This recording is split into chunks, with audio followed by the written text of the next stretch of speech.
Ноябрын хорунда кахасарын 12-ы улаанлуу өдөр ичээл хамбаламын сургаал.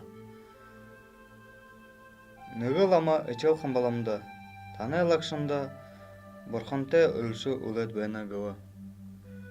Ичээл хамбалама. Хоосон шанари ямар шүлэр орволожа шадахо өгөшгэж алала.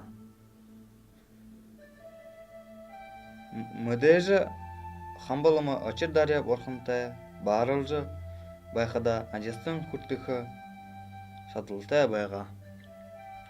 Тэрийн одоо болтор лагшин доторон оршилсон тулд лөв янзаар мөнө үзэгдэнэ.